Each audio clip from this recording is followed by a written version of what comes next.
Jakob, do you think your music can be a healing for us in these difficult times? I think music in general is the healing force. Not my music in particular, but all music.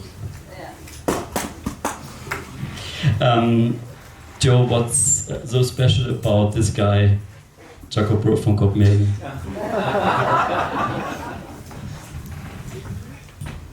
Well, I think the music and all of the dialogue in this film says it all.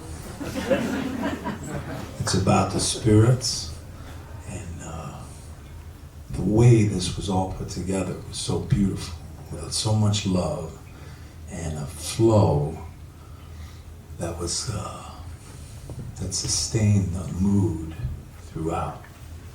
About that, you know, and yeah, the healing force of music. That's what Albert Aller was talking about.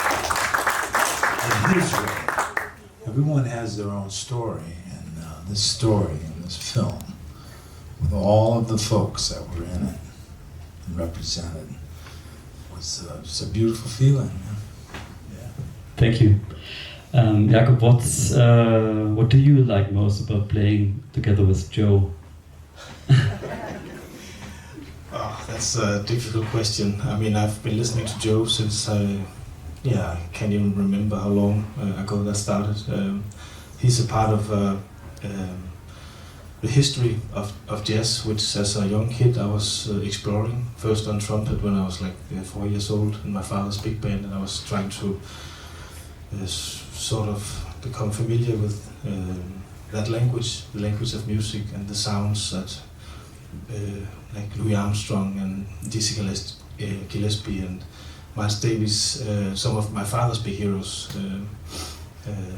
I grew up with Monk, with Duke Ellington, with Lester Young, with Nina Simone, and so I've been spending most of my childhood and youth in trying to sort of explore the many sounds, and everybody is in music is connected in a way. People are inspired by each other and learning from each other, and Joe is a part of that lineage, and for me a really big part. He's been a very, very important voice.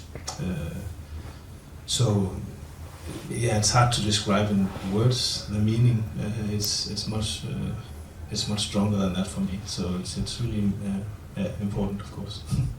So we had some very intimate scenes from your home in Copenhagen as well, and see your little born baby and other children. How old are they now? 3 and 6. Mm-hmm. Yeah, so 3 and 6. My son, who's actually the one playing the piano, and everybody thinks it's my daughter. But he's borrowing my daughter's clothes and stuff, so it's hard to tell the difference. Every time I see the film, I always think about, or I really like the quote of Manfred Eicher about the pauses. And what do you both think of that? Well, the silent moments are golden. Yeah. Mm-hmm. Thomas Morgan, the way he answered that question, some silent moments, beautiful. So we're really looking forward tonight. I want to say, how about that Lee Konitz? You want to talk about the history of the music and the spirits of the idea of jazz, which is to improvise and create music from within the music and within the feelings of who you play with. And he had a lifetime and a career that was like so inspiring, and to know him, to play with him, whew, wow, just brings you to another place, you know. And this film captured so many beautiful moments with that, with Paul Motian and Polly Mickelborg and Thomas Stanko. And, I was really proud to be a part of that. Thank you. And I hope everyone can come to our set tonight, because when we play together and create music, we're calling that spirit, but we're looking forward in the music. The guys you mentioned, their inspiration for other musicians is tremendous, like Paul, Tomasz, and the others, Lee, Konitz. We will all see your concert tonight, live on stage or live on the radio or on Arte Concert. Tell us a few words about the secret of Paul. That's another difficult one. I mean,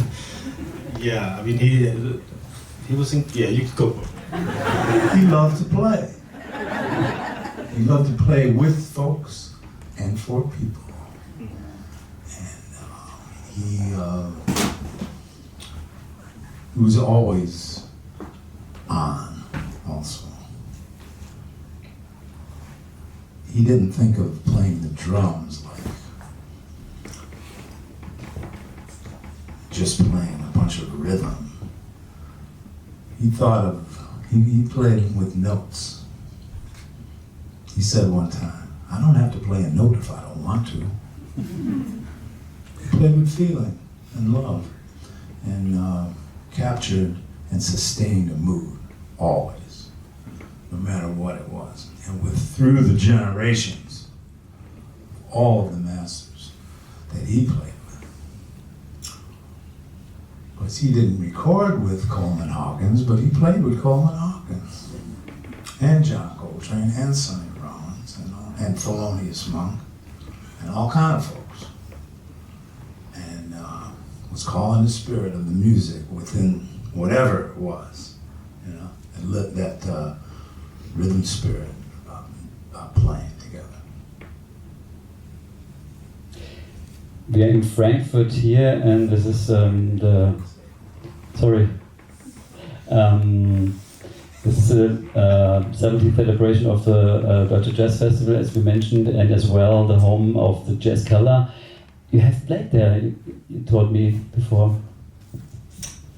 I played a few jam sessions there, and we played with the trio with Bill Frisell and Paul and I in Frankfurt many times, but I'm not sure where we played at that venue or not. But I was there kind of recently with Jim McNeely and Tony Lakatos, and we played a jam session. And I think there might be even something on YouTube of that, because every time you play somewhere, it ends up on YouTube. But I've been here a lot with Jim McNeely and the band too, Frankfurt Jazz Orchestra, which is fantastic. I know they're playing tonight also with Terry Lynn Carrington. So yeah, it's always fun to come and explore music here in Frankfurt. We have some time left for questions from you, in German or in English. I come with a microphone, ich komme mit dem Mikrofon, gerne melden, und dann komme ich kurz rüber mit dem Mikrofon und gerne für Ihre Fragen oder eure Fragen. Ja? Gibt's schon Fragen?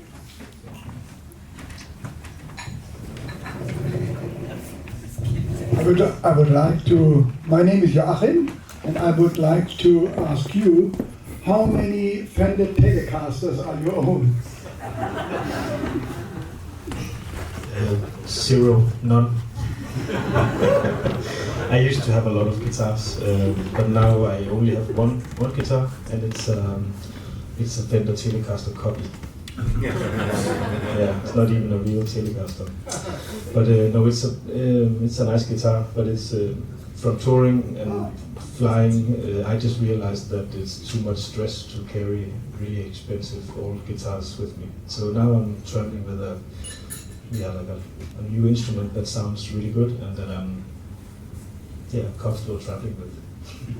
I saw a lot of Telecasters in the film. Yeah, but I at some point I was collecting also, but I realized that it's better for me to have one guitar and one guitar only. So that's what I have now. There will be 2 drum sets on stage tonight, 2 drummers and 3 bass players. So can you tell us a little bit about the concept we'll hear later on? Huh? What's going on there on stage? Well, I mean, the band was came together out of the people, not the instruments they were playing. So it's we all have relationship with promotion, and it just happened to be 3 basses and 2 drummers and saxophone and guitar. The approach for me is the same as always. I try to be 100% present in the moment and try to use my imagination and creativity and do my best.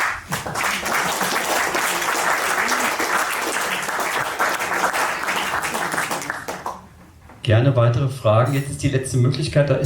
Ich muss mal gucken, wie lang das Kabel ist. I have to check how the cable works for going. Aber wenn es von da hinten kommt, versteht man das auch. Okay. Ja. Ja, gut. Hi.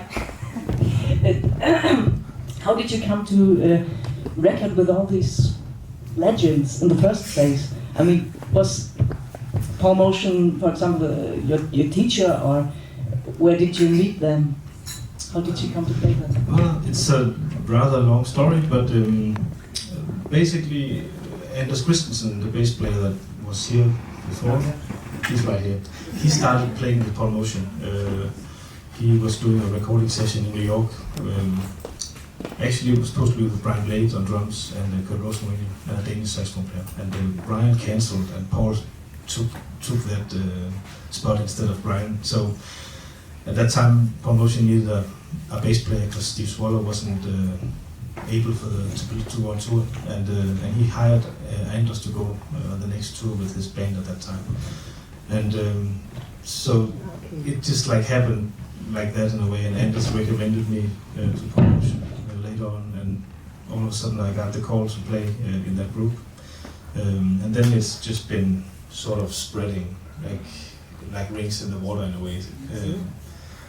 Different possibilities have occurred at different times in my life, and I've been trying to do my best to prepare for each situation. And I remember when I got the gig with Paul Motian, I spent 6 months learning the entire catalog, like all the songs that Joe was playing with Paul, I knew by heart at that time. The songs that he did with his quintet and quartet and the trio and the standards he did. So by the time we came to, I think the first gig was in Holland, I knew all the material. I'd been in a summer house with my friends, playing from morning to evening. And I remember Paul, he was making a set list, and we go on stage, and then he changes the set list on stage. And some of the other guys, quote, also my heroes like Chris Cheek, for instance, they had to run backstage and find the new music. But I knew everything by heart. And Paul came up to me after that gig and was like, "Man, I saw that. I'd like to have you on the next tour."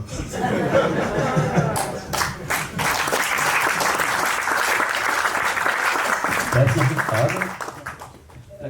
Ich habe keine Frage. I just want to thank you for the music, for your presence, and for the whole thing. You touched my heart. Thank you very much.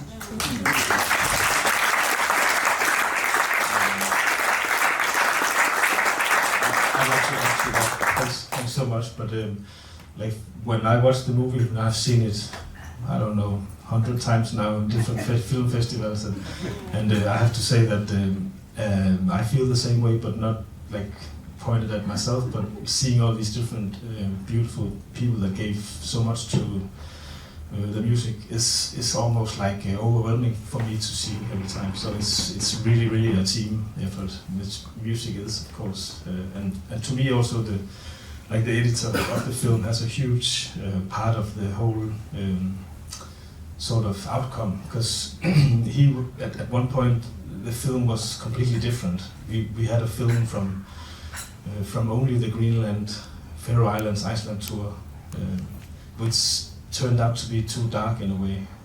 It was a lot. Well, there was a nice little thing about the Konitz. We were playing in Iceland, and and he was questioning the music a lot. But he was, after the set, he didn't want to go out and play an encore. And I was, okay, we go in without Lee and we play the last song. And then Frisell and me and Thomas, we start playing we play all the things you are. And the film crew is filming Lee backstage, and they see him hearing that song, and he backs up, he gets his instrument, and he runs on stage and starts playing. And that was one of the really nice moments of that first film. But it just kept developing in a way, and it finally came together, basically due to the editor, who took a lot of different things that did not match time-wise, and made a whole sort of collage of different moments that he thought were beautiful. So again, it's like a real team effort. But thank you so much.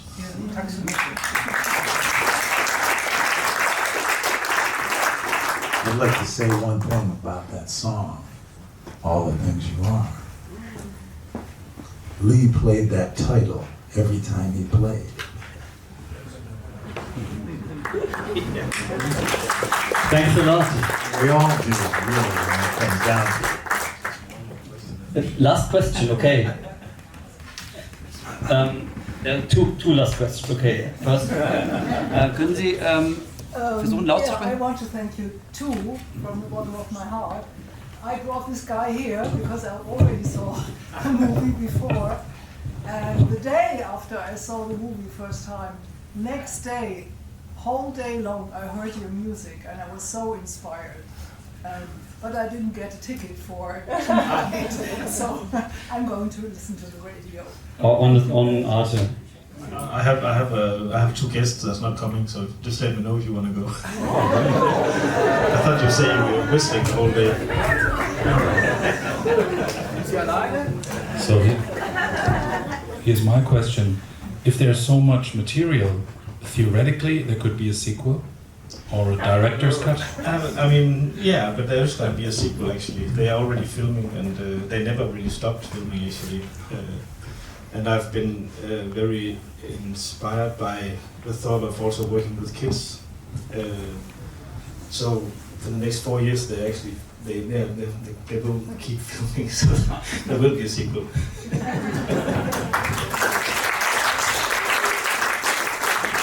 Thanks to you, Lovano, Jakob Bro, and the others who are also here, Thomas Morgan, Jorge Rossi, and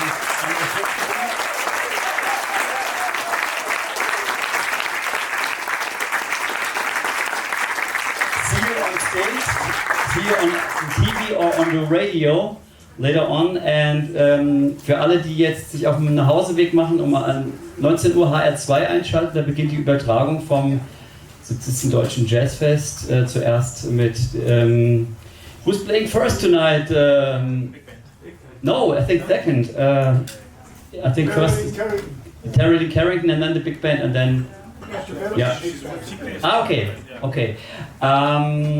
And für alle anderen viel Spaß heute Abend im Sendesaal. Dann sieht man sich nochmal und ja, das war schön heute hier, dass Sie da waren und dass wir alles möglich gemacht haben. Auch danke an Gunter Deller vom Kino Malsehn.